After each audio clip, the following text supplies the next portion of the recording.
এই বছর আমি সময়ের জন্য গিফটটি আপনাদেরকে দিতে পারিনি, কিন্তু সামনের বছর 5ই জুনের জন্য আমি যে গিফট দেব সেগুলি এই ভিডিওতে জানিয়ে দেব।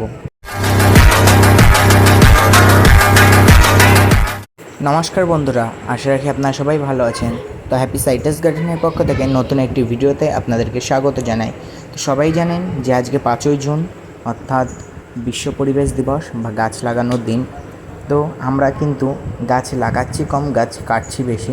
সবাই চেষ্টা করবেন গাছ, যেখানে গাছ কাটবেন সেখানে যেন একটি করে গাছ লাগান। আপনারা গাছ যত কাটবেন ততই রোদ বা রোদের তাপ বাড়তে থাকবে।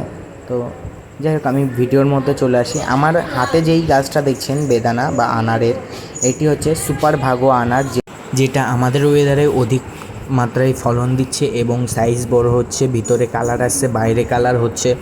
তো খেতেও স্বাদ খুবই ভালো, মিষ্টি হচ্ছে জাতটা।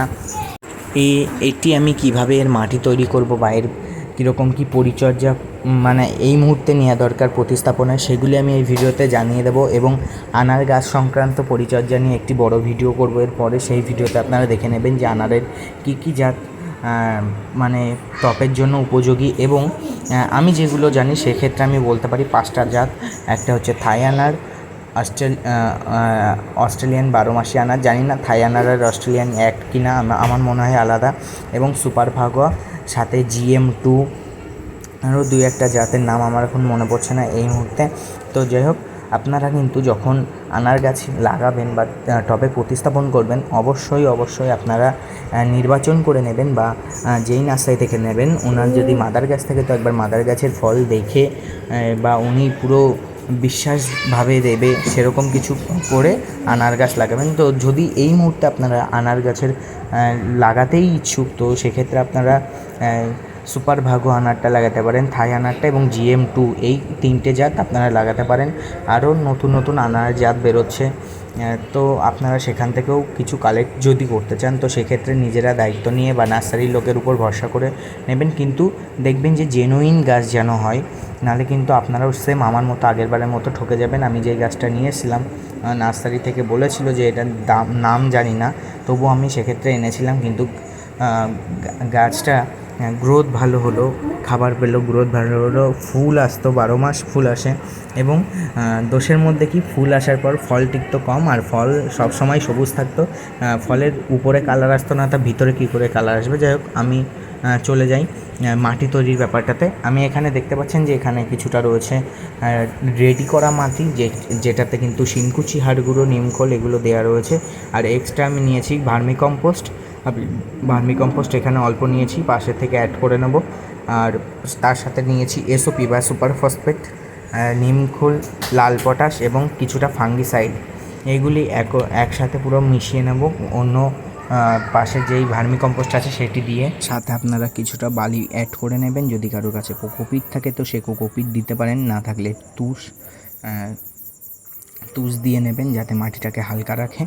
এবং আপনারা কিন্তু এই মাটির সাথে এখন কোনো শিংকুচি হাড়গুঁড়ো দেবেন না।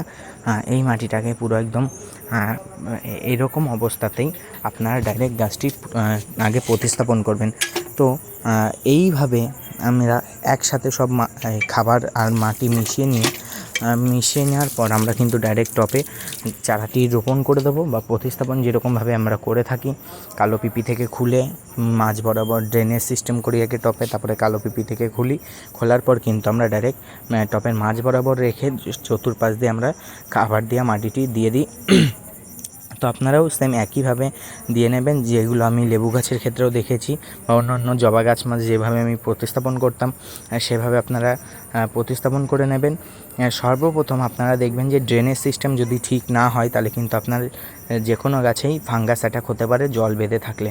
তো আপনারা এইভাবে প্রতিস্থাপন করে নেওয়ার পর, আমি যেরকম বললাম, প্রতিস্থাপন করে নেওয়ার পর কিন্তু টব ভর্তি করে জল দিয়ে দেবেন, যাতে কোথাও যদি হাওয়া থাকার মতো জায়গা থেকেও থাকে, জলের চাপে কিন্তু সেই জায়গাটা বন্ধ হয়ে যাবে এবং ওখানটায় মাটি চলে যাবে। তো এবার চলে যাই যে আমি মেন বিষয় যেটা আপনাদেরকে প্রথম দিকে বলেছিলাম, যে আমি এই বছর আপনাদেরকে সেই উপহারটা দেবো, যেটা ভেবেছিলাম গিফটটা দেবো, সেটা আমি এই বছর দিতে পারিনি। তো আমি পরবর্তী বছরে 5ই জুন বিশ্ব পরিবেশ দিবস, সেই দিনে আমি তার 10 দিন আগে থেকে কিছু চারা, সেটা লেবু গাছ হোক বা ফুল গাছ হোক, আম গাছ হোক, কিছু চারা। কারা এই চারাগুলি কালেক্ট করতে পারবে আমি বলে দিই, যারা আজকে থেকে বা আজকের ভিডিও থেকে যারা কন্টিনিউয়াসলি ভিডিওতে কমেন্ট করবে তাদেরকেই আমি সেরকম 10 জনকে আমি চারা গিফট করব। তো যেই 10 জন প্রথম দিক থেকে থাকবে আমি সেই রকম 10 থেকে 15 জনকে আমি চারা গিফট করব। সেটা লেবু মানে যে কোনো ফল গাছ হতে পারে এবং সেটা যে কোনো ফুল গাছও হতে পারে। তো আপনারা যাদের নাম আমি বলে দেব তারা একটুখানি কষ্ট করে রানাঘাটে এসে চারাগুলি কালেক্ট করে নেবেন। রানাঘাট স্টেশনে এসে আমাকে কল করবেন, আমি গিয়ে চারা দিয়ে আসবো।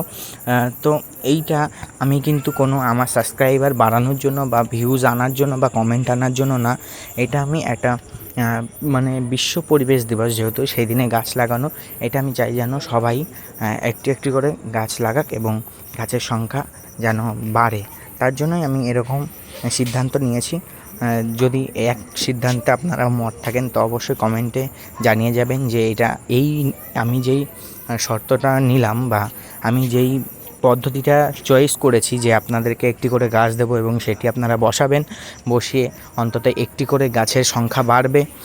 তো এইটা যদি আমার ভালো বুদ্ধি হয়ে থাকে তো আপনারা কমেন্টে অবশ্যই কমেন্ট করে যাবেন যে বুদ্ধিটা ভালো দিয়েছি কিনা।